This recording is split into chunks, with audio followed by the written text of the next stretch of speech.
हाँ जी, identical functions पे बात कर रहे थे अपन, एक दो क्वेश्चन छोड़े थे वो देख लेते हैं।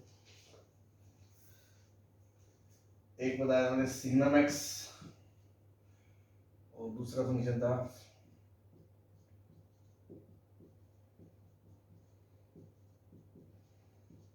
ये वाला। आपको मैंने सिग्नम के टाइम बता दिया था क्या कि यही फंक्शन सिग्नम होता है, लिखने का दूसरा तरीका होता है। हाँ जी, यस सर। भाई आप ऐसे देख लो ना, मोड एक्स पॉजिटिव है, अगर एक्स पॉजिटिव होगा तो मोड एक्स अपॉन एक्स आएगा, एक्स अपॉन एक्स। अगर एक्स नेगेटिव होगा तो मोड एक्स खुलेगा माइनस एक्स अपॉन एक्स। अगर एक्स जीरो है तो जीरो दे ही रखा है, तो जब जीरो नहीं है तो एक्स को काट सकते हैं। तो अगर एक्स लेस देन जीरो है तो माइनस वन है, अगर एक्स जीरो है तो जीरो है, और अगर एक्स जीरो से बड़ा है तो वन है। तो यही होता है सिग्नम। तो ये दोनों क्या सेम है, तो दोनों आइडेंटिकल है। और ध्यान में रखिए सिग्नम को लिखने का दूसरा तरीका होता है, ये सिग्नम ही लिखा हुआ है एक तरह से, ठीक है ना। हाँ जी, एक फंक्शन था one plus cos to x by two और एक था आपका कॉस एक्स, दोनों सेम है क्या?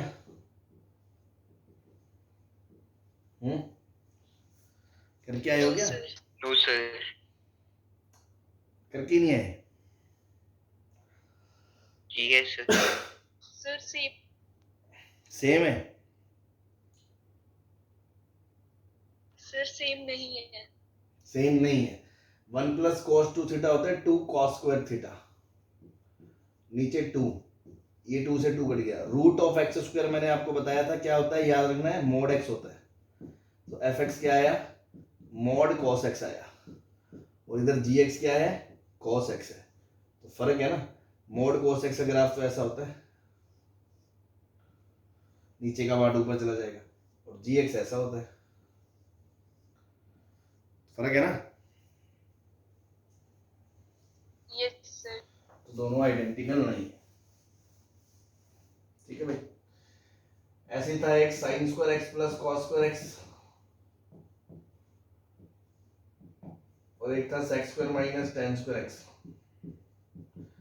तो इसके बारे में क्या विचार है, आइडेंटिकल है या नहीं है?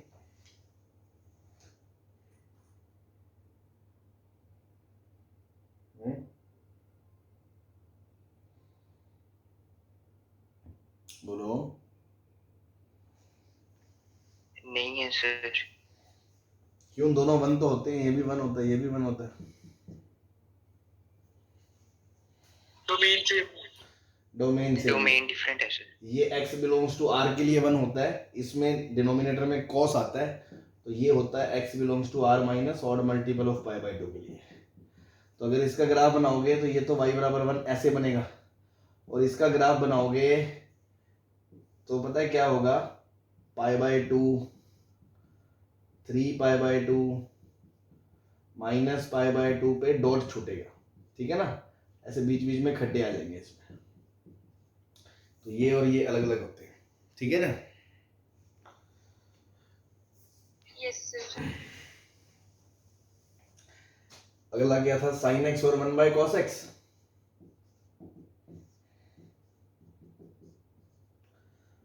हाँ भाई दोनों सेम है क्या, ये भी साइन एक्स है, ये भी साइन एक्स है? No sir. इसका डोमेन आर है, और इसके डोमेन में कोसेक ऑलरेडी डिफाइन होता है जब आर माइनस एन पाई होता है, तो दोनों में फर्क है। इसका ग्राफ तो यूं बन जाएगा सीधा,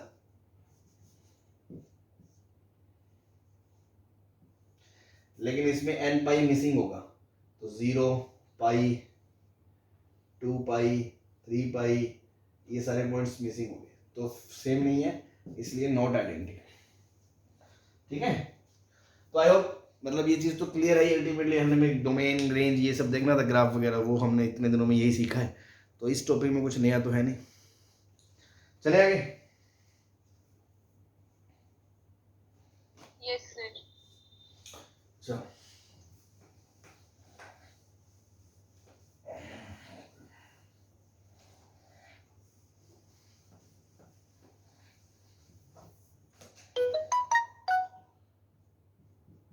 next is classification of function.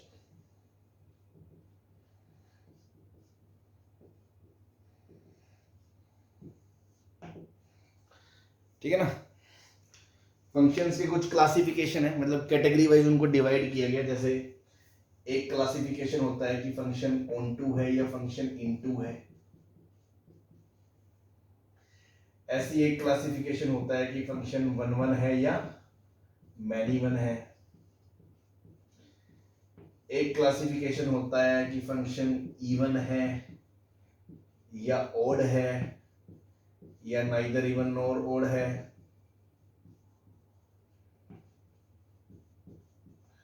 ऐसी एक क्लासिफिकेशन होता है कि फंक्शन पीरियोडिक है या नॉन पीरियोडिक है।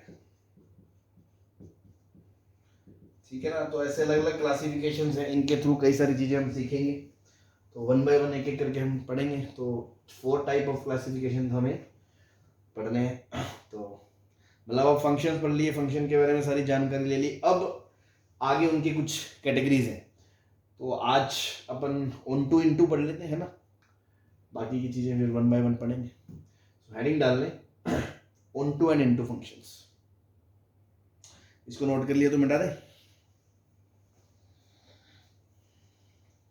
Yes sir. ठीक,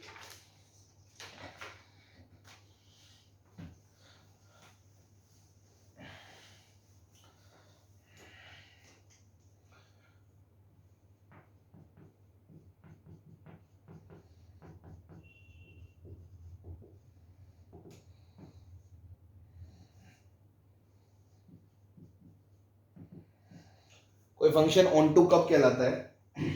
सिंपल सी बात है, if every element of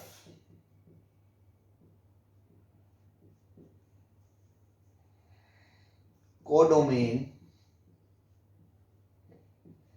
has pre-image,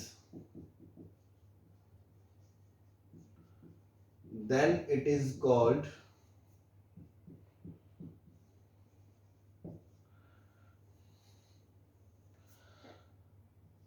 onto function, otherwise into function। क्या कहना चाह रहे हैं? सपोज मान लो एक फंक्शन ये 1 2 3 है ना, ए बी सी। ए को 1 से कनेक्ट कर दिया, क्या मैं ए को 2 से कनेक्ट कर दूं तो वो फंक्शन बनेगा? वो तो फंक्शन ही नहीं बनेगा। तो फंक्शन तो है ही, तो बी को मान लो 1 से कनेक्ट कर दिया और बी को सी को 2 से कनेक्ट कर दिया। ऐसे एक एग्जांपल लिया ये,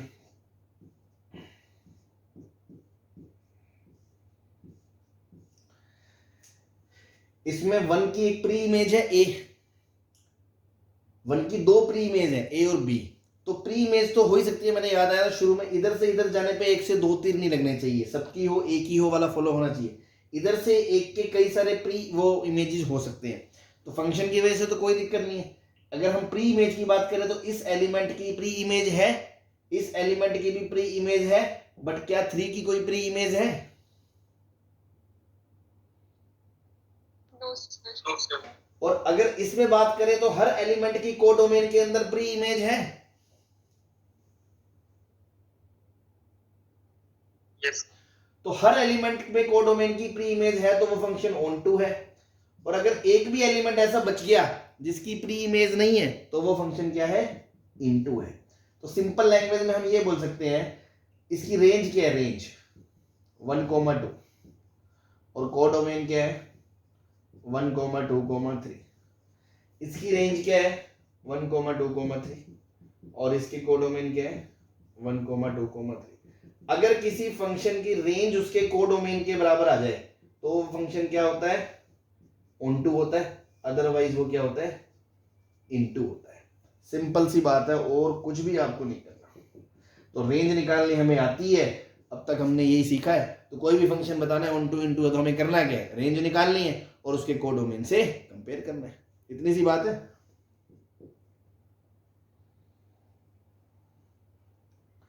बोलो।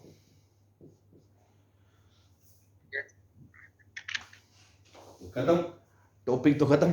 टॉपिक में तो कुछ भी नहीं है। अब तो कोई भी क्वेश्चन आएगा तो आपको अब तक की जो नॉलेज है डोमेन की, फंक्शन की, ग्राफ की, रेंज की, उसकी मदद से आपको बस ये बताना है कि ऑन टू है या इन टू है। थ्योरी वाइज तो बस इतना ही काम है, हो गया ऑन टू इन टू। बाकी तो अंडरस्टैंडिंग है आपकी, तो लिख ले। Note 1, if we want to check whether fx is onto or into, तो कुछ मत करे, then find the range of the function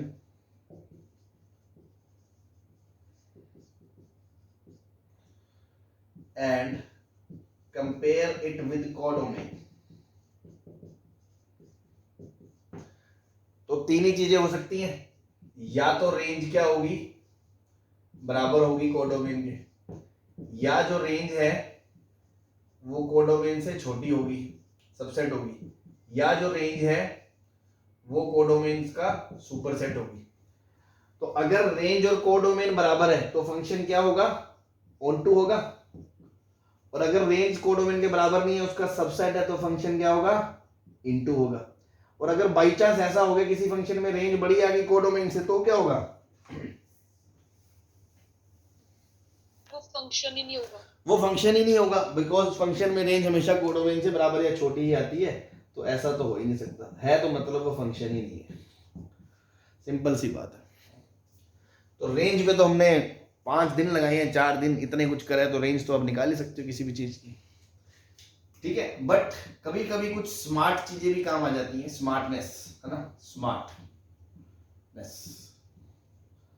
जरूरी नहीं होता कि हर चीज प्रॉपर तरीके से की जाए। जैसे आपको तो सिर्फ ऑन टू इन टू ही बताना है, तो एक बात बताओ, मान लो रेंज निकालने में 3 मिनट लगते हैं या थोड़ा टाइम लगता है, बट आप हिट एंड ट्रायल से, चाहे तीर तुक्के से ही सही, या शिकारी आंखों से, ऑब्जर्वेशन से, अगर ये पता कर लो, कम से कम एक एलिमेंट ऐसा पता कर लो जो आपको दिख रहा है कि यार ये तो रेंज में है ही नहीं, और आपको कोडोमेन आर दे रखा है, या नहीं भी दे रखा तो हम आर मानते हैं, ये आपको पता है ना।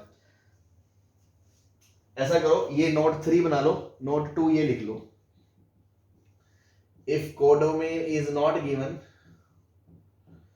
If codomain is not given then take it R. ये वैसे मैंने शुरू में ही बता दिया था, बट फिर भी, तो मान लो किसी फंक्शन का कोडोमेन दिया नहीं है, तो आपने कोई हिट एंड ट्रायल से या शिकारी आंखों से ये देख लिया कि यार ये फलाना एलिमेंट तो इसकी रेंज में आ ही नहीं रहा, या मान लो कोडोमेन दिया है और उस दिए हुए कोडोमेन में से कोई एलिमेंट आपको पता चल गया कि यार ये तो इसकी रेंज में आ ही नहीं सकता, मेरे को देखते ही पता चल रहा है, आई एम डैम श्योर कि आ ही नहीं सकता, तो फिर हमें कुछ करने की जरूरत है क्या? फिर तो हम सीधा ही कह देंगे ये एलिमेंट इसके कोडोमेन में नहीं आ रहा, मतलब इसकी रेंज में नहीं आ रहा, जो कोडोमेन में है, तो हम सीधा ही क्या बोल देंगे, फंक्शन क्या है, इनटू है। क्या ये बात समझ में आई?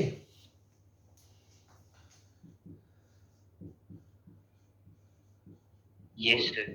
If by observation or hit and trial we find any y which is not in R,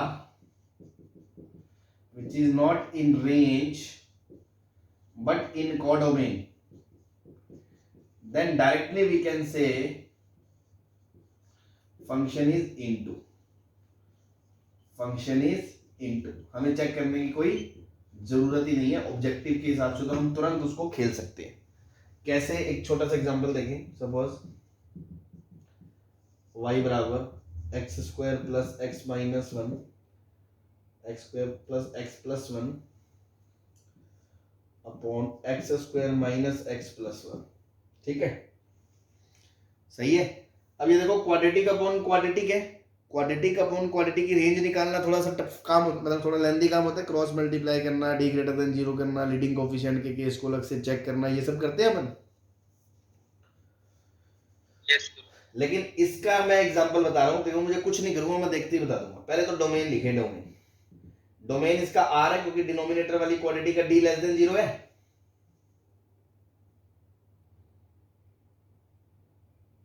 हाँ जी, नीचे वाली क्वाड्रेटिक कभी जीरो नहीं हो सकती, तो कोई दिक्कत ही नहीं, ऊपर पोलिनोमियल नीचे पोलिनोमियल, डोमेन आर है, और कोडोमेन दिया नहीं है तो कोडोमेन भी आर ले लो।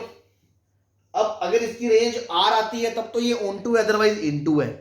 तो एक बात बताओ, ऑब्जर्वेशन से है ना, ऑब्जर्वेशन से है ना, शिकारी आंखों से मुझे पूरा करने की जरूरत ही नहीं है। मैंने एक चीज ऑब्जर्व करी कि यार एक बात बताओ, ये जो क्वाड्रेटिक है इसका a ग्रेटर देन 0 है, इसका d लेस देन 0 है, नीचे वाली क्वाड्रेटिक का भी a ग्रेटर देन 0 है, d लेस देन 0 है, मतलब ये वाली क्वाड्रेटिक भी हमेशा पॉजिटिव है और ये वाली क्वाड्रेटिक भी हमेशा पॉजिटिव है। तो क्वाड्रेटिक जो हमेशा पॉजिटिव है, नीचे भी क्वाड्रेटिक हमेशा पॉजिटिव है, तो ये जो y है वो हमेशा पॉजिटिव होगा। Yes sir. तो कभी भी नेगेटिव y तो आ ही नहीं सकता।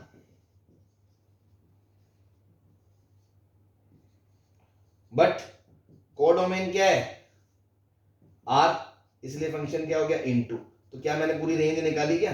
मैंने स्मार्टनेस से सीधा ही बता दिया फंक्शन क्या है, इनटू है, इनटू। बात खोपड़ी में उतरी।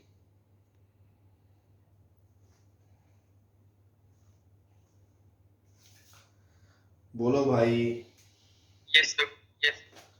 बस यही है थ्योरी, तो क्या बाकी क्वेश्चन है, मैं कुछ क्वेश्चंस लिख देता हूं, ओपन कर लेते हैं। चलो,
हाँ जी, ये छोटे छोटे से एनसीईआरटी टाइप के चिल्लर क्लास क्वेश्चंस हैं कि बता दो भाई, ऑन टू है, इनटू है, तो अपन तो यूं देख के कर देंगे बिना पेन उठाए, बट ठीक है, थोड़ा सा बता देंगे सॉल्यूशन ताकि आप नोट कर पाए। तो कुछ बच्चे जल्दी जल्दी में चलाएंगे एक्स स्क्वायर, सॉरी ऐसा करो, थोड़ा सा चेंज कर लो, थोड़ा सा है ना,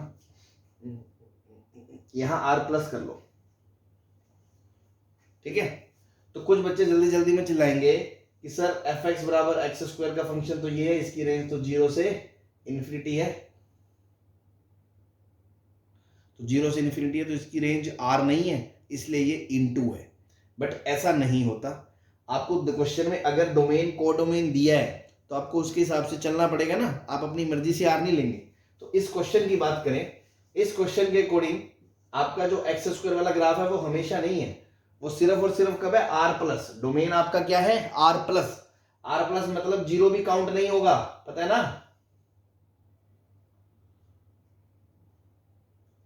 यस सर। हाँ, तो बस ग्राफ में सिर्फ इतना ही पोर्शन आएगा,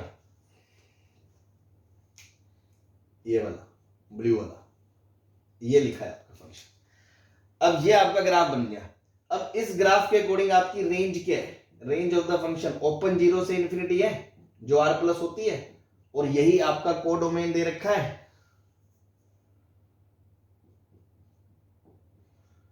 हाँ जी,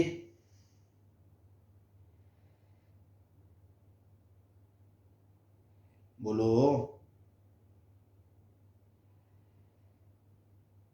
Yes, sir. तो फंक्शन ऑन टू हुआ इनटू हुआ? On to, sir. Onto हो गया। और अगर मैं यहां प्लस ना लगाता तो कोडोमेन आर था, रेंज 0 से इन्फिनिटी थी, तो आपका क्या हो जाता, वो इनटू हो जाता। सही है। अब ऐसे ही अगला फंक्शन एक्स क्यूब, वाई बराबर एक्स क्यूब का ग्राफ ऐसा होता है, लेकिन आपको सिर्फ आर प्लस में ग्राफ बताना है। आर प्लस में बताना है तो सिर्फ इतना इतना ही बताना है। तो आपकी रेंज क्या आएगी, रेंज ओपन 0 से इन्फिनिटी, और वो किसके बराबर दे रखी है, कोडोमेन के। तो फंक्शन क्या हो गया, ऑन टू। और अगर यहां आर होता मान लो, तो ये क्या हो जाता, नॉट कोडोमेन, तो आंसर क्या हो जाता, इनटू। सही है।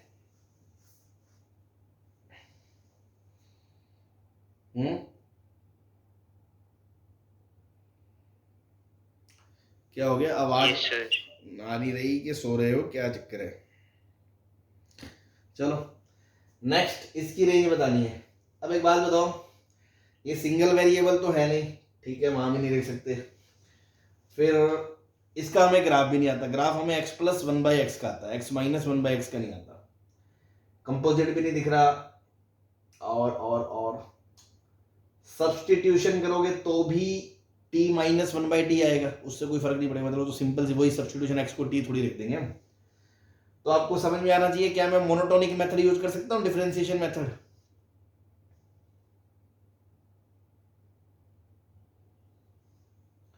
हाँ जी,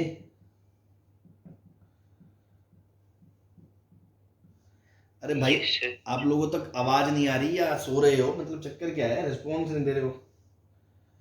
डिफरेंशिएशन मेथड में आपको मैंने बताया था, थोड़ा सा कॉन्टिन्यूटी देख लें। तो r प्लस प्लस की बात हो रही है, तो जब x r प्लस में है तो आपका x वाला फंक्शन भी कंटिन्यूस है, 1/x वाला फंक्शन भी कंटिन्यूस है, तो x माइनस 1/x वाला भी कंटिन्यूस है। तो कंटिन्यूटी की तरफ से आपको कोई दिक्कत नहीं है। फिर हमने f डैश x निकाला, तो x minus 1 plus 1/x square. आपका ये हमेशा 0 या 0 से बड़ा है, ये हमेशा 0 या 0 से बड़ा है, तो इसका मतलब क्या, फंक्शन क्या इंक्रीजिंग है क्या? Yes, sir. तो बस fx क्या है, इंक्रीजिंग फंक्शन है, मतलब 0 से लेके इन्फिनिटी तक वो इंक्रीजिंग फंक्शन है। 0 डोमेन में नहीं है, तो 0 पे जो वैल्यू आएगी वो भी डोमेन में नहीं होगी, तो 0 वैल्यू रखेंगे तो ये वैल्यू तो कितनी हो जाएगी, 0। और 1/0 प्लस रखेंगे वैल्यू, या 0 माइनस रखेंगे? भाई 0 के राइट वाला पार्ट डोमेन में है, 0 के लेफ्ट वाला पार्ट डोमेन में है?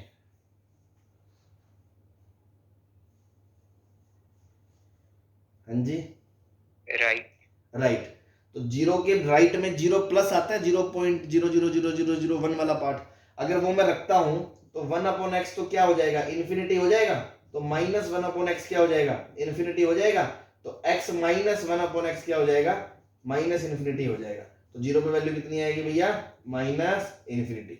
और जब x को इन्फिनिटी रखेंगे तो ये 0 हो जाएगा, ये इन्फिनिटी हो जाएगा। तो माइनस इन्फिनिटी से लेके इन्फिनिटी तक की सारी वैल्यू कवर कर रहा है। तो रेंज क्या आ गई, आर आ गई, आर। और आपका कोडोमेन भी कितना है, आर है, तो रेंज बराबर कोडोमेन हो गया। तो भैया ये फंक्शन क्या हो गया, ऑन टू हो गया, ऑन टू। ठीक है। Yes, sir. हाँ जी, अगर ये यहां तक नोट कर लिया तो ये मैं मिटा दूं सॉल्यूशन वाला पार्ट।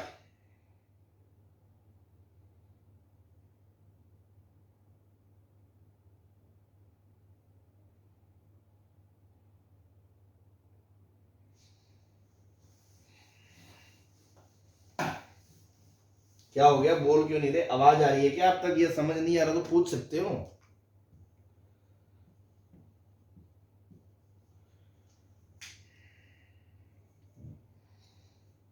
ये 12-13। Yes, sir. आ रही है आवाज.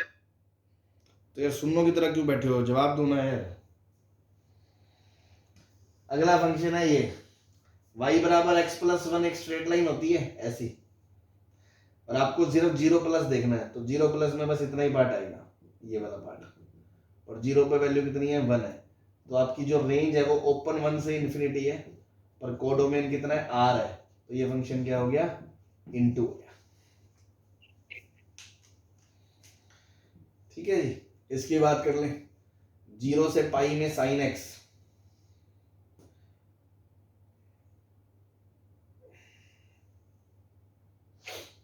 जीरो से पाई में साइन x, यहां से लेके यहां तक, तो इसकी रेंज क्या आएगी, 0 से 1 आएगी,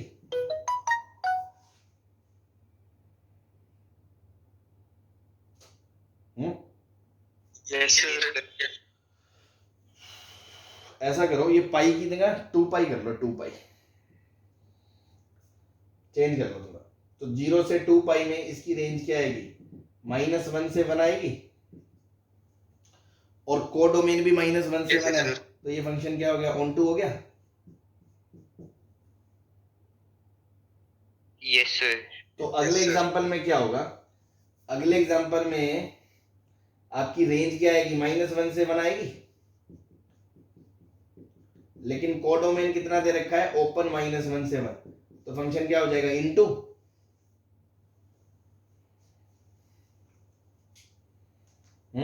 यस सर।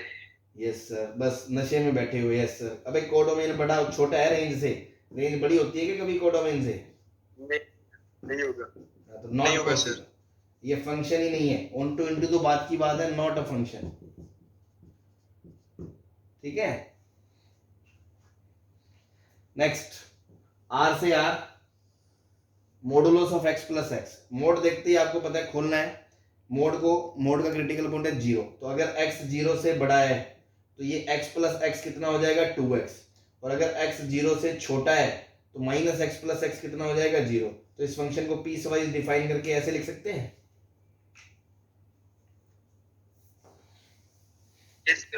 Yes sir. और अगर ऐसे लिखेंगे तो इसका ग्राफ क्या होगा, 0 के आगे y बराबर 2x वाली लाइन तो ऐसे होती है, और 0 से पीछे तो y बराबर 0 ये वाली लाइन है बस, मतलब अगर ग्राफ बनाना चाहूँ मैं ब्लू वाले पार्ट से, तो यहाँ पे ऐसी हॉरिजॉन्टल लाइन है और फिर यहाँ पे ये वाली लाइन है, तो इसके ग्राफ से पता चल रहा है रेंज क्या है, क्लोज 0 से इन्फिनिटी,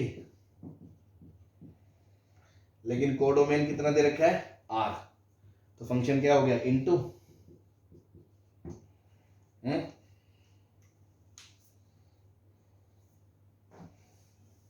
हाँ जी। Yes sir. अगले में क्या दे रखा है x माइनस मोड x, कुछ डोमेन शोमेन कुछ नहीं दे रखा, मतलब सब हमें निकालना है, तो डोमेन तो इसका r ही है, कोई दिक्कत ही नहीं है, कोडोमेन नहीं दिया तो r मान लो। अब फंक्शन को खोल दो, तो फंक्शन में क्या लिखा है, मोड x 0 हो जाएगा अगर x 0 या 0 से बड़ा है, और x अगर 0 से छोटा है तो -2x हो जाएगा, तो अगर फंक्शन का ग्राफ बनाएंगे तो 2x वाली लाइन होगी 0 से पीछे, और 0 से आगे ये वाली लाइन होगी, तो इसकी रेंज क्या आएगी, -∞ से लेके 0 क्लोज, बट कोडोमेन कितना दिया है r, तो इनटू हो गया। यस बस अब देखो अल्टीमेटली ऑनटू इनटू में मैं कुछ नया नहीं सिखा रहा हूँ, अगर आपने पिछले लेक्चर्स फॉलो करे हैं अब तक, सारी चीजें समझी हैं, तब तो आपको बस इतना ही बताना काफी था कि रेंज निकाल लो, कोडोमेन के कंपेयर कर लो, दैट्स इट, और कुछ भी मुझे नहीं करना, बाकी सारे आप खुद कर सकते हो क्वेश्चन। समझ में आ रही है बात? यस। चलो कुछ और क्वेश्चंस कर लेते हैं।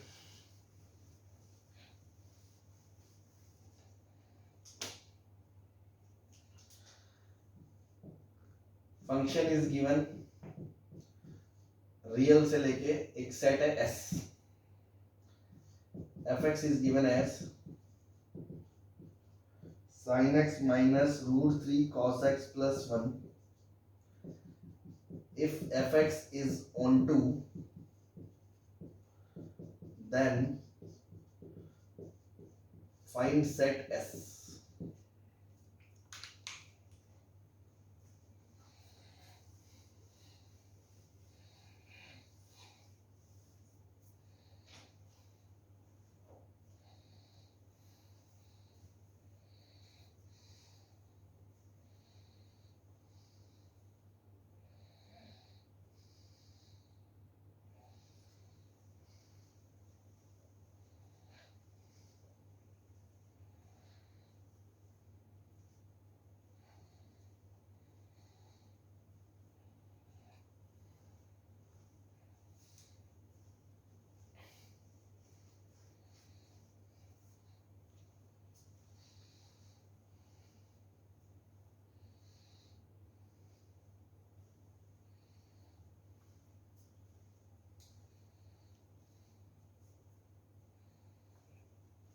बताओ 1 से क्लोज -1 से क्लोज 3 भाई, ये आर मतलब ऑब्वियसली रियल नंबर्स का सेट है, इसको नाम दे दिया एस, कोडोमेन दिया नहीं है, तो कह रहे कोडोमेन बताओ, ये फंक्शन ऑन टू है, तो अल्टीमेटली कोडोमेन तो ड्रामा है, को ऑन टू है मतलब रेंज और कोडोमेन बराबर है, मतलब इसकी रेंज के बराबर होना चाहिए एस।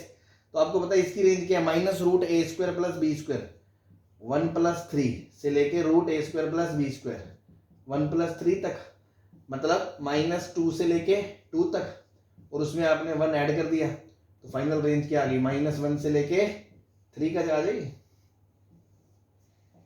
यस सर बस ये आपका आंसर है।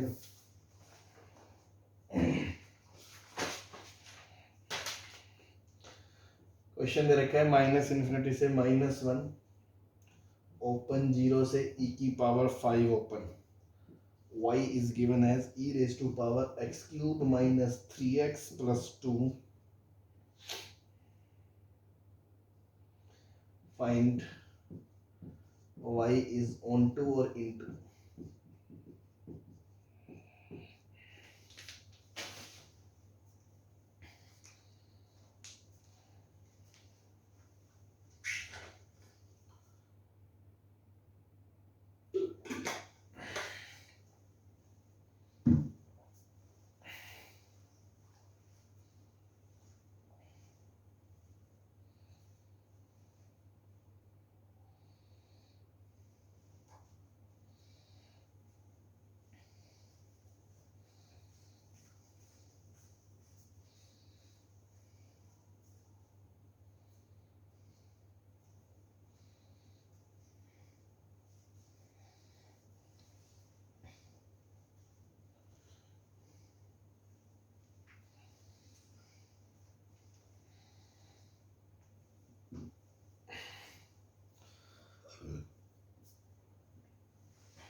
देखें, डोमेन दे रखा है -∞ से -1 तक, तो ये कंपोजिट फंक्शन है, ये f है, f के अंदर ये g है, तो आपको रेंज निकालने के लिए पहले g की रेंज देखनी पड़ती है, फिर उस g की रेंज के अंदर बाहर वाले f की रेंज देखनी पड़ती है, इसमें तो कोई डाउट नहीं है। नो सर तो पहले मैंने फंक्शन माना gx, x³ - 3x + 2, ये एक क्यूबिक फंक्शन है, और इसके लिए डोमेन दे रखा है आपको x बिलोंग्स टू -∞ से -1, ठीक है ना। नाउ आपको इसके अंदर इसकी रेंज देखनी है, तो क्यूबिक के लिए मैंने बताया था रेंज देखनी हो तो क्या करना होगा, डिफरेंशिएशन मेथड काम आएगा, क्योंकि कंटीन्यूअस डिफरेंशिएबल होता है पॉलिनोमियल, कोई दिक्कत नहीं है, डिफरेंशिएट करके देख लो कहाँ इंक्रीजिंग है कहाँ डिक्रीजिंग है, और इस हिस्से में कौन सी मिनिमम है कौन सी मैक्सिमम है, याद है ना क्यूबिक का क्वेश्चन कराया था, ठीक है। तो g' निकाल लो भाई, और उसके बाद अपन इसमें देख सकते हैं, ठीक है। तो क्यूबिक को डिफरेंशिएट कर लो, g' क्या आ जाएगा यहाँ से, 3x² - 3, आपने एलसीएम ले लिया 3 तो कॉमन ले लिया, फैक्टराइज किया x - 1 x + 1, आपने वेविकर मेथड से देखा, ये -1 ये 1 के आगे ये भी प्लस ये भी प्लस, 1 और माइनस के बीच ये प्लस ये माइनस, और उसके बीच ये भी माइनस ये भी माइनस, तो प्लस, तो -∞ से -1 तक तो ग्राफ यूं इंक्रीज करेगा, फिर यूं सॉरी -∞ से -1 तक तो यूं इंक्रीज करेगा, -1 के बाद डिक्रीज करेगा, और फिर 1 के बाद फिर इंक्रीज करेगा, ऐसा ग्राफ बनना है। ये बात क्लियर है? यस सर भाई इतना समझ में आ गया कि -1 तक तो ग्राफ इंक्रीज करेगा, और -∞ पे इसकी वैल्यू -∞ होगी तो नीचे से आएगा, और -1 तक ग्राफ बढ़ेगा, फिर -1 से लेके 1 तक ग्राफ नीचे डिक्रीज करेगा क्योंकि f' उसका नेगेटिव है, फिर 1 से आगे भी f' पॉजिटिव है, 1 के बाद फिर इंक्रीज करेगा और इधर इन्फिनिटी तक जाएगा। तो इस तरह का ऐसे लूप बनेगा। एक्स एक्सिस कहाँ से जाएगी वो नहीं मुझे पता, मैं तो जस्ट एक रफ आइडिया मिला है। नाउ हमें कहाँ से कहाँ तक देखना है, हमें तो -∞ से -1 तक ही तो देखना है, तो मेरा तो बस इतना ही पोर्शन काम आएगा। मतलब मैं ये बोल सकता हूं मेरे इस पोर्शन में ग्राफ स्ट्रिक्टली इंक्रीजिंग है।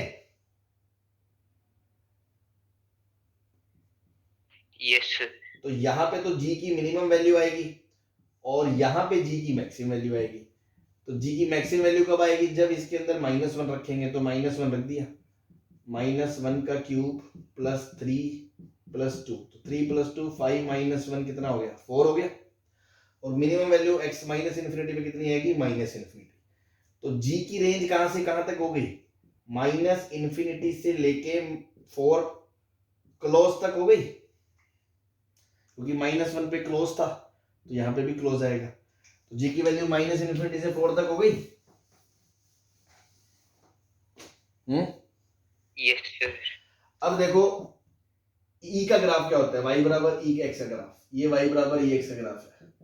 अब e की पावर में जो भी नंबर है उसकी औकात क्या है? -इन्फिनिटी से 4 तक, क्योंकि ये क्या लिखा है? y की बराबर e की पावर gx, तो gx -इन्फिनिटी से, तो -इन्फिनिटी से 4 तक, तो 4 पे इसकी वैल्यू क्या आएगी? e की पावर 4 आएगी।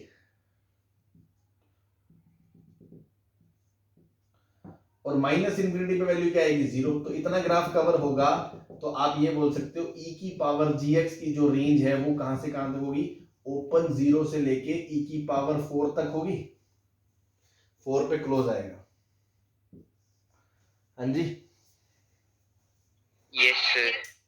तो ये रेंज है, ये कोडोमेन है। रेंज क्लियरली सबसेट है कोडोमेन का। e की पावर 5 बड़ा होगा, इसलिए फंक्शन क्या है? इनटू है। ये क्या है?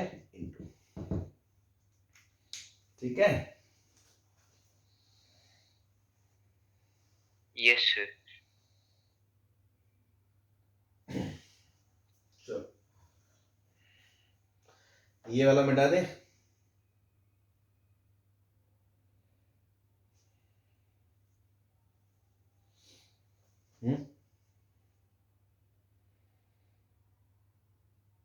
Yes. सबने नोट कर लिया ना? किसी का रह रहा है तो नोट कर लो, ऐसी कोई दिक्कत नहीं है। कर लिया तो ये चलते आगे।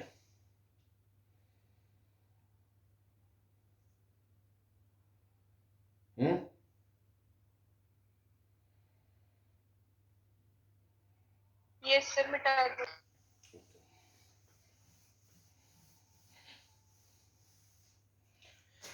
एक मैं आपको क्वेश्चन दे रहा हूँ, बहुत अच्छा सोचना। fx दे रखा है रूट के अंदर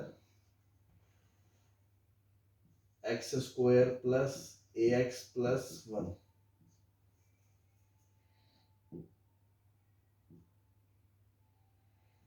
और फंक्शन दे रखा है आपको f is defined from r to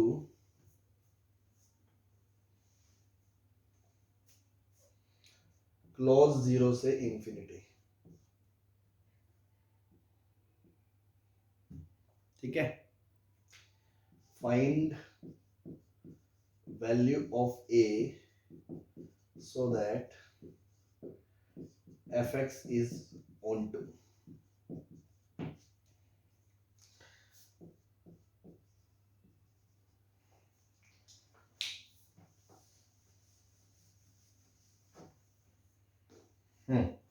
थोड़ा सा कॉन्सेप्चुअल, मतलब समझने वाला क्वेश्चन है। ऐसा कुछ नई चीज नहीं है, वो चीज वही है जो आपने पढ़ी है। भाई एक बात बताओ यार, इसकी रेंज अगर 0 से क्लोज 0 से इंफिनिटी हो जाएगी तो ही तो ये उल्टू होगा या नहीं होगा? Yes, sir. Yes, sir. भैया क्योंकि कोडोमेन इतना दे रखा है r प्लस, मतलब 0 से infinity, it means for function to be onto range क्या होनी चाहिए? क्लोज 0 से इंफिनिटी। तो ये फंक्शन एक रूट फंक्शन है। रूट फंक्शन का ग्राफ आपको पता है ऐसा होता है। तो रूट फंक्शन की रेंज तो हमेशा ही 0 से बड़ी होती है, बस उसके अंदर जो इनपुट है वो 0 या 0 से बड़ा हो जाए।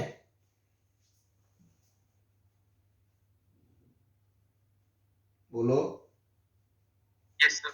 Yes, sir. तो हम कंडीशन क्या लगाएंगे? इसलिए x² plus ax plus 1 should be greater than equal to 0 for all x belongs to r, क्योंकि डोमेन r है।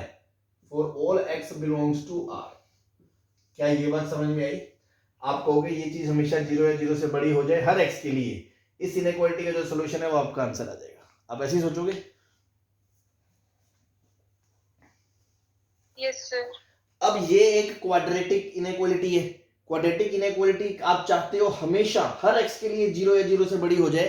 इसका मतलब कि आप क्या चाहते हो, ए तो पॉजिटिव है, ए तो पॉजिटिव है, मतलब ये अपवर्ड पैराबोला है, हमेशा जीरो या जीरो से बड़ी हो जाए। इसका मतलब आप डी इसका जीरो या लेस देन जीरो हो जाए। Yes, sir. तो आप D less than equal to zero कर दोगे, तो यहां से आएगा b square minus 4 less than equal to zero, और यहां से आपका a minus two a plus two less than equal to zero, और आपका आंसर आएगा a belongs to minus two open से लेके 2 क्लोज तक। सही है? Yes. पूरा पहले तो ये सोचे पूरा लॉजिक क्लियर है। हम क्या सोचते हैं, हमने कहा इसकी रेंज ये हो जाए, ये फंक्शन ऐसा है, इसके अंदर ये जीरो या जीरो से बड़ा हो जाएगा, तो ये भी जीरो या जीरो से बड़ा हो जाएगा, तो हमने कहा ये जीरो या जीरो से बड़ा हो जाए for all x belongs to R, क्योंकि डोमेन आर है। फिर हमने कहा अच्छा ये जीरो जीरो से बड़ा मतलब क्वाड्रेटिक हमेशा ऊपर जीरो या जीरो से बड़ी रहे, मतलब उसका डिस्क्रिमिनेंट लेस देन जीरो हो जाए, तो डी लेस देन जीरो करके आपने यहाँ तक पहुंच के आपने आंसर निकाल दिया। कोई दिक्कत? No, sir. लेकिन यहाँ ही आप धोखा खाते हो, तभी मैंने स्टार लगाया। बहुत अच्छा, थोड़ा सा सोचने वाला क्वेश्चन है। आपको ये इनइक्वालिटी सॉल्व करने के लिए दी गई है, या ये पूछा है कि फंक्शन ऑन टू ऑन है?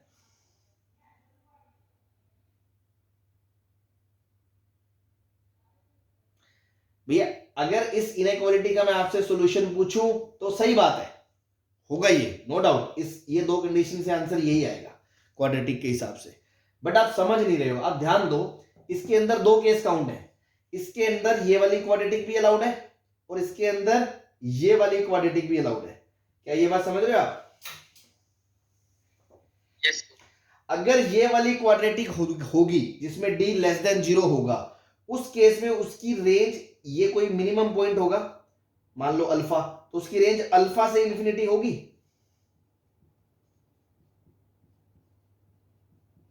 हाँ जी बोलो। Yes, sir. Yes. अगर उसकी रेंज अल्फा से इंफिनिटी होगी, तो जो उसका रूट लेंगे, तो रूट ऑफ जो रेंज आएगा वो कहां से कहां तक होगा, रूट अल्फा से इंफिनिटी होगा। Yes. तो ये जो रेंज आएगी ये तो कोडोमेन के बराबर नहीं आएगी, तो फंक्शन क्या होगा इस केस में, इनटू होगा कि नहीं होगा?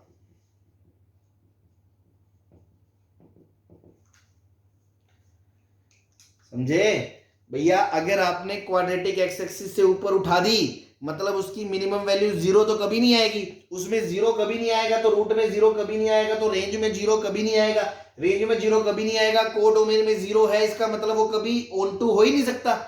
इसका मतलब आपको ये केस अलाउड नहीं है, आपको ये वाला पैराबोला बनाना ही पड़ेगा, क्योंकि उसकी मिनिमम वैल्यू आपको जीरो लेनी ही पड़ेगी। अगर वो नहीं आई तो वो ऑन टू नहीं होगा। इसका मतलब ओनली दिस इज एक्सेप्टेबल है। ओनली दिस इज एक्सेप्टेबल का मतलब समझते हो कि आपको डी लेस देन जीरो नहीं चाहिए, आपको डी जीरो करना ही पड़ेगा। तो आंसर आएगा ए स्क्वायर माइनस 4 बराबर जीरो, और ए बराबर आएगा सिंगल करली ब्रैकेट में 2 माइनस 2। तो यहाँ तोते उड़ जाते हैं फिर लोगों के कि सर मैंने ये करा, एकदम सही करा, फिर आंसर ये आ रहा है। लॉजिक समझ में आ गया?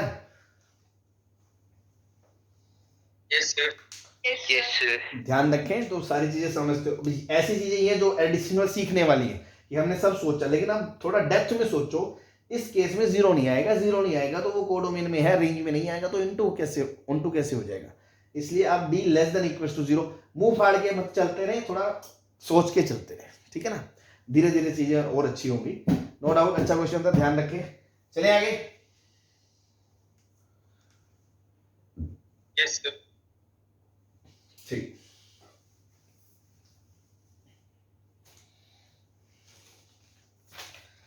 y बराबर e की पावर x माइनस e की power mode x upon e की पावर x प्लस e की पावर मोड x दे रखा है, और डिफाइन कर रखा है फंक्शन इज रियल से लेके a तक।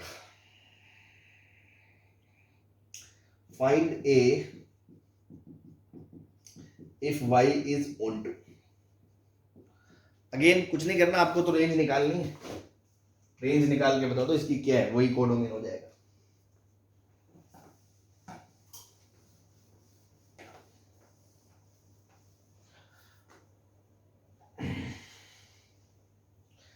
देखो रेंज निकालने के लिए सबसे पहले तो आप हमेशा ये करोगे भाई, मोड एक्स को आप ओपन करना पसंद करोगे?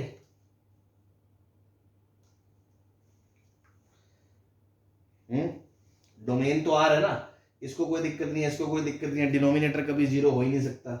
तो हम ये कह रहे हैं कि पहले डोमेन एक्स को डिफाइन कर दें इसको।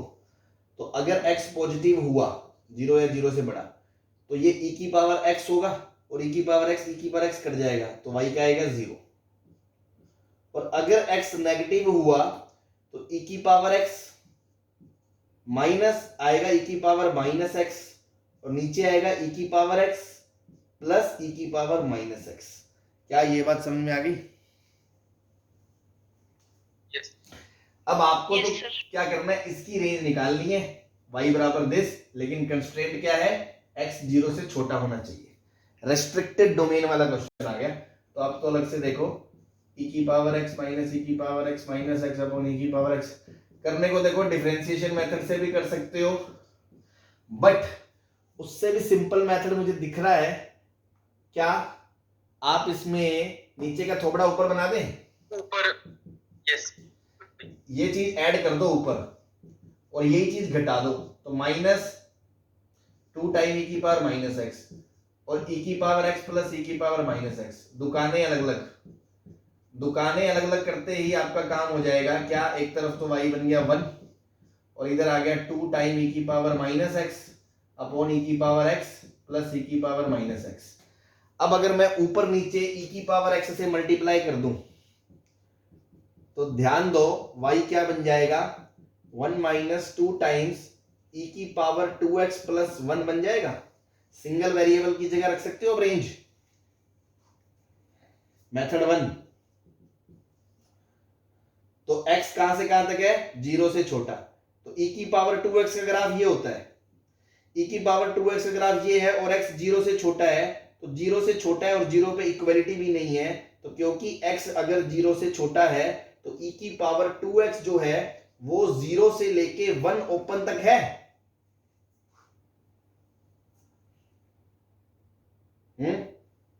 Yes sir.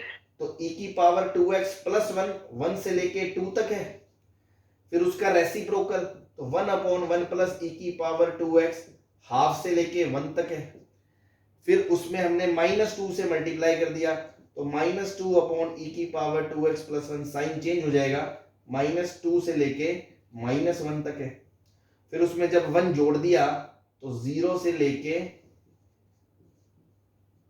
कहां तक है, -1 तक है। तो इसकी रेंज क्या आ गई, y बिलोंग्स टू ओपन 0 से लेके -1 तक। तो 0 से -1 रेंज तो इसकी आ गई जब x 0 से छोटा है, और जब x 0 से बड़ा है तो y की वैल्यू कितनी है, 0। तो ये तो आ गया जब x 0 से छोटा है, और जब x 0 या 0 से बड़ा है तो y कितना आ गया, 0। तो फाइनल रेंज क्या आ गई आपकी, final range y belongs to open 0 से -1 क्लोज हो गया, और ये कोडोमेन के बराबर होगा a के, तभी आंसर आएगा। तो ये 1 पे इक्वलिटी लगाना मत भूल जाना, सॉरी 0 पे इक्वलिटी लगाना मत भूल जाना, ये -1 से 0 ऐसे लिखेंगे ना, तो -1 से लेके 0 पे इक्वलिटी आएगी, ये फाइनल आंसर आएगा। सही है? Yes. चलो नोट कर लो जल्दी से।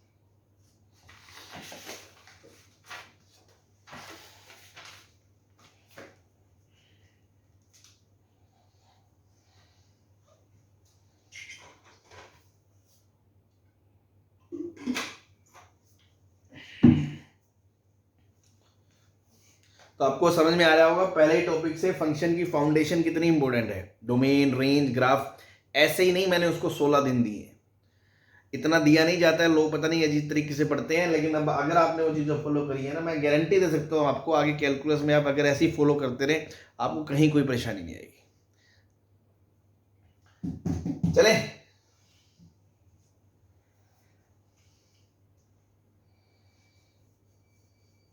हाँ जी बता दें। Yes sir.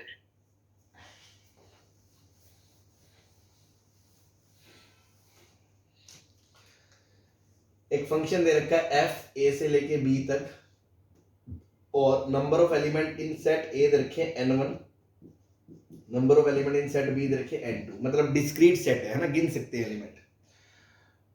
Tell find whether function is onto or into. Case 1, if n1 less than n2. Case 2, if n1 equals to n2. Case 3, if n1 greater than n2. भाई आपको अलग अलग केसेस में बताना है कि इसमें फंक्शन onto होगा, into होगा, क्या होगा क्या नहीं होगा, है ना। तो एग्जांपल लेके कर लो ऐसे क्वेश्चंस। तो भाई n1 एलिमेंट n2 से छोटे होने चाहिए। मान लो इधर 2 एलिमेंट है और इधर 3 एलिमेंट है, तो ये फंक्शन ऑन टू हो या इनटू होगा। एक बात बताओ, अगर ये फंक्शन एलिमेंट कम है, अगर मैं ऐसे एक एक से मत बनाऊं तो भी एक एलिमेंट बच जाएगा, या मैं कहूं सारों को किसी एक से मिला दिया तो भी एलिमेंट कोई ना कोई बचेगा। तो दोनों ही केस में आप क्या बोल सकते हो, फंक्शन इनटू होगा 100%। Yes, sir. मतलब अगर पहले एलिमेंट कम है, अगर सबको एक एक से मिला दो तो भी दूसरे में कम से कम कोई तो बचेगा बेचारा, जिसकी किस्मत में कोई प्री इमेज नहीं लिखी होगी, तो वो आपका इनटू होगा ही होगा। अगर n1 बराबर n2 है तो कोई जरूरी नहीं है ना भाई, हो सकता है ऑन टू हो जाए ऐसा, या हो सकता है कि सारे एलिमेंट को प्री इमेज ना मिले। मान लो ये इससे कनेक्ट है, ये भी इससे कनेक्ट हो जाए, ये तीसरे से कनेक्ट हो जाए, ये बेचारा बच जाए, तो हो सकता है इनटू हो जाए, हो सकता है ऑन टू हो जाए, तो कुछ भी हो सकता है। बस इस केस में गारंटी है कि 100% इनटू होगा। ऐसे ही ज्यादा वाले में तो भी कुछ नहीं कह सकते। मान लो इधर 3 है, इधर 2 है, हो सकता है कि ये इनटू ऑन टू हो जाए, और हो सकता है कि ये सारे एक से ही चिपक जाए, बेचारा ये रह गया बदकिस्मत, तो ये इनटू हो गया। सही है। अगर पहले सेट में एलिमेंट 1 है, कम है, दूसरे में ज्यादा है, तो पक्की बात है इनटू होगा, ऑन टू होने की कोई गारंटी नहीं है। ठीक है, क्लियर है सबको? हाँ जी,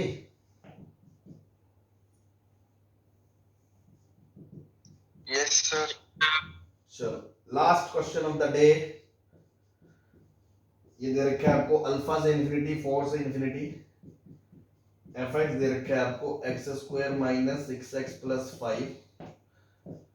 find range of alpha so that fx is onto।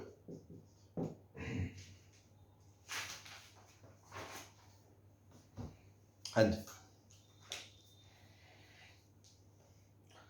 2 minute आप ट्राई कर लें, फिर मैं बताता हूं।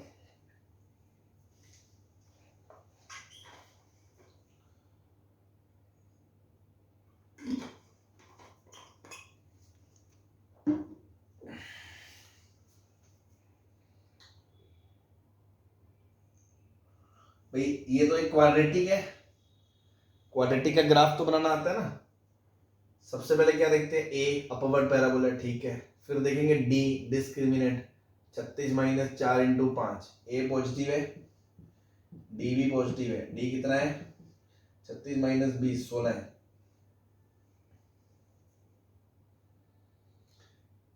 फैक्टराइज हो रहा है क्या ये? हाँ फैक्टराइज हो रहा है ना। 5 और 1 x minus 1 x minus 5। F x क्या है, x minus 1 into x minus 5 है। तो बस सीधा ही ग्राफ बन गया, एक रूट तो बना है, एक रूट 5 है। तो अगर एफ एक्स का ग्राफ बनाए हम तो वो ऐसा बन जाएगा। और पैराबोला की खासियत होती है क्वाड्रेटिक की, ये जो वर्टेक्स का बॉटम मोस्ट पॉइंट आता है ये इन दोनों के बीच में आता है, बताया था ना मैंने। ये पॉइंट Yes. 3 होता है, जनरली नहीं होता, क्वाड्रेटिक में होता है। तो अगर 3 रखेंगे तो इसकी वैल्यू कितनी आएगी, -4। या अब ये फंक्शन है, ठीक है।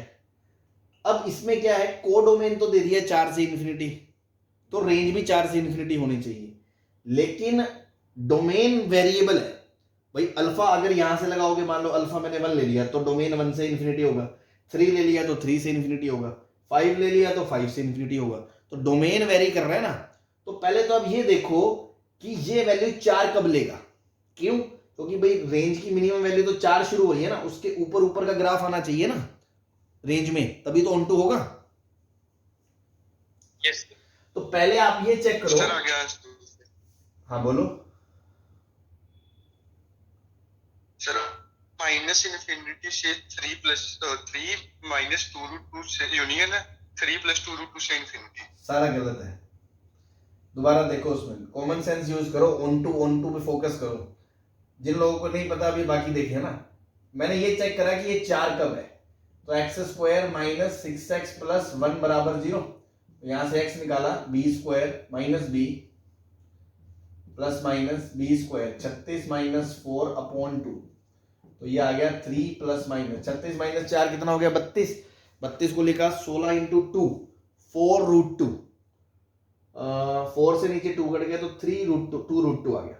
तो भैया एक तो ये वैल्यू 5 है, अब ये सोचो 3 प्लस 2 रूट 2 कितना हो गया, भाई रूट 2 कितना होता है 1.4, तो 3 प्लस 2 इंटू 1.4, तो ये हो गया 2.8, मतलब लगभग 5.8 हो गया ये। तो 5.8 5 से तो आगे आएगा ना, यहाँ पे मान लो ये वैल्यू कितनी है आपकी 3 प्लस 2 रूट 2। ऐसे ही 3 माइनस 2 रूट 2 देखो, तो ये होगा 3 माइनस 2.8, लगभग कितना हो गया 0.2 हो जाएगा, तो 0.2 इधर होगा लगभग, ये हो गया 0.2। तो ये दो वैल्यू ऐसी हैं जिसपे ये वैल्यू कितनी दे रहा है आपको 4 दे रहा है। क्या ये बात समझ में आ गई, ये y की वैल्यू आपको 4 देगा इन दो जगह पे। हाँ जी, यस सर। अब बेटा आदित्य जी आया आंसर कोई, आप कॉमन सेंस से देखें, अगर मैंने अल्फा की वैल्यू, ध्यान से देखना, केस 1, अगर Yes, sir. मैंने अल्फा की से लेकर तो है क्या, सर अगर पीछे चलेंगे फिर तो मिनिमम -4 आएगा, इसलिए आगे से नहीं पड़ेगा। तो मैं तो वही कह रहा हूं ना, तुम देखोगे मैं थोड़ी देखूंगा। इधर देखो, अगर मान लो अल्फा की वैल्यू बेटा आपने 3 प्लस 2 रूट 2 से बड़ी ले ली, मान लो यहां पे ले ली 7, तो ग्राफ तो सिर्फ ऊपर ऊपर जाएगा या नहीं जाएगा, जाएगा सर। भाई ये 4 है ना, यहाँ पे 4 है, यहाँ 3 प्लस रूट 2 है, आपने अल्फा की वैल्यू 3 प्लस रूट 2 से ज्यादा ले ली, मान लो यहाँ पे ले ली अल्फा, तो ग्राफ तो इतना ही जाएगा, तो इसकी रेंज क्या होगी, इसकी रेंज यहाँ 4 से तो कोई बड़ी वैल्यू ही होगी ना भाई, इसकी जो रेंज होगी वो कोडोमेन का सबसेट होगी या नहीं होगी भाई। 4 तो यहाँ आ रहा है, तो यहाँ पे वैल्यू 5 6 या कुछ भी हो, मान लो 5 है तो रेंज 5 से इन्फिनिटी आएगी, तो वो भी कोडोमेन के बराबर तो नहीं होगी। फंक्शन क्या हो जाएगा, इनटू हो जाएगा, इनटू। Yes sir. फिर मान लो आपने अल्फा को 3 प्लस 2 रूट 2 से छोटा ले लिया, तो उस केस में क्या होगा, ये 4 वाली बात है, ये आपका 3 प्लस 2 रूट 2 है, आपने वैल्यू मान लो 4 ले ली है ना, सपोज 4 ले ली, ये 3 था, ये 5 था, आपने वैल्यू 4 ले ली, 4 ले ली, तो क्या आपका ये हाईलाइट वाला ग्राफ आएगा, यस सर। तो इस केस में जो भी रेंज आएगी वो आपकी यहां से लेके इन्फिनिटी जाएगी, तो वो 4 से तो छोटा नंबर होगी ना, तो इस केस में आप ये बोल सकते हो कि जो आपकी रेंज है वो बड़ी हो जाएगी कोडोमेन से, यस सर। तो वो फंक्शन ही नहीं रहेगा। तो आपको समझ में आया, फंक्शन में इससे पहले अल्फा कुछ भी ले लो, आपने Yes, ये ले sir. लिया, ये ले लिया, ये ले लिया, ये ले लिया, ये ले लिया, कुछ भी ले लिया, रेंज के अंदर 4 से छोटे एलिमेंट आएंगे तो वो रेंज कोडोमेन से बड़ी हो जाएगी, तो वो फंक्शन नहीं होगा। इसके आगे ले लिया तो रेंज के अंदर जो एलिमेंट मिनिमम शुरू होगा वो 4 से बड़ा शुरू होगा, तो वो फिर इनटू होगा, ऑनटू नहीं होगा। सिर्फ एक 3 प्लस 2 रूट 2 जब लोगे उस केस में ही वैल्यू 4 से इन्फिनिटी आएगी। फिर बच्चा कहेगा सर ये नहीं ले सकते, क्योंकि अगर ये लोगे तो ग्राफ इतना आएगा, तो रेंज तो -4 से इन्फिनिटी आएगी। तो सिर्फ और सिर्फ एक ही वैल्यू बचती है, जब आप अल्फा 3 प्लस 2 रूट 2 लोगे उस केस में आपकी रेंज और कोडोमेन दोनों बराबर आ रहे हैं, तो अल्फा की एक ही पॉसिबल वैल्यू हुई, तो फाइनल आंसर क्या हुआ, अल्फा बिलोंग्स टू 3 + 2√2। क्या ये बात सबको समझ, ये जस्ट वैसी सी बात है कि जैसे पिछले क्वेश्चन में था ना, रूट के अंदर a² - 4 < 0 आया था, तो -2 से 2 के बीच की कोई वैल्यू पे वो क्वाड्रेटिक ऊपर उठ गई थी, तो वो 0 वैल्यू नहीं ले पा रही थी। ऐसे ही इसके आगे जाने पे अल्फा वो मिनिमम वैल्यू 4 नहीं ले पाएगा, और पीछे जाने में तो रेंज ही बढ़ जाएगी, तो सिर्फ एक ही वैल्यू बचेगी अल्फा की, 3 + 2√2। क्लियर है? हाँ जी, क्लियर है भाई? Yes sir. तो ये कुछ हमने क्वेश्चंस कर लिए, ठीक है, इतना बहुत है। कोई नेक्स्ट क्लासिफिकेशन कल पढ़ेंगे, ठीक है, ओके, बाय बाय।